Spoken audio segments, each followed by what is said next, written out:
Bahwa kunjungan kami ke Batang ini untuk memastikan tentang progres dari kesiapan pembangunan infrastruktur yang akan dilakukan oleh pemerintah.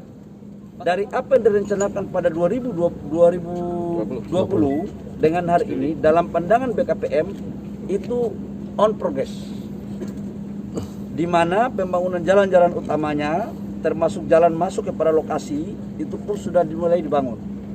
Cat and fill dari target 450 hektar sebagian sudah 100%, di zona 3 yang baru 10%. Land clearing udah hampir selesai, ini cuma persoalan hujan.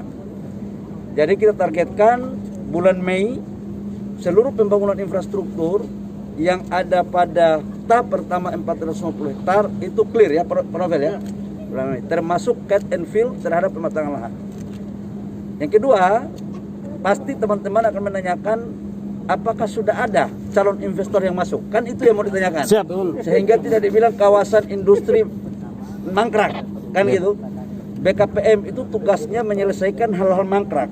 Jadi tidak mungkin BKPM melakukan hal yang mangkrak. Nah, untuk tahap pertama 450 hektar, sekarang sudah tenon yang sudah ada hampir 200 hektar. 170 ya. 170 hektar yang sudah clear. Jadi kami targetkan di bulan Juni-Juli sudah 200 hektar clear, sehingga tidak lagi kita berbicara tentang tenon, tinggal pembangunan infrastruktur. Nah, sudah barang tentu kawasan industri ini tidak hanya 450 hektar, tapi 4.300 hektar dibagi menjadi 3 fase. Doakan kita berbicara yang fase pertama 450 hektar itu bisa clear dan terisi di tahun 2021. Itu sebagai keterangan. Ya Pak Menteri, dari 300 sekian hektar itu yang fase pertama, investor mana aja Pak yang sudah masuk Pak? Dan nilainya berapa? Yang udah masuk adalah pertama LG. LG itu adalah industri baterai mobil yang terintegrasi dari hulu ke hilir. Jadi dia itu ada konsorsium, termasuk di dalamnya adalah Hyundai dan POSCO dengan ada beberapa perusahaan lain. Kemudian ini gabungan dengan BUMN kita, holding baterai BUMN yang terdiri dari Antam, Pertamina, PLN, Main ID. Total investasinya itu 9,8 billion US dollar atau setara dengan 142 triliun. Nah, ini terjadi tidak hanya lokasinya di Batang.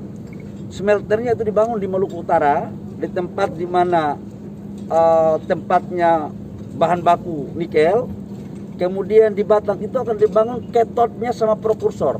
Jadi kalau bangun baterai itu ada tambangnya, smelter, cathode, prekursor, baterai sel, baterai package sampai dengan recycle-nya, daur ulangnya. Nah, untuk recycle kemudian cathode, prekursor itu di Batang.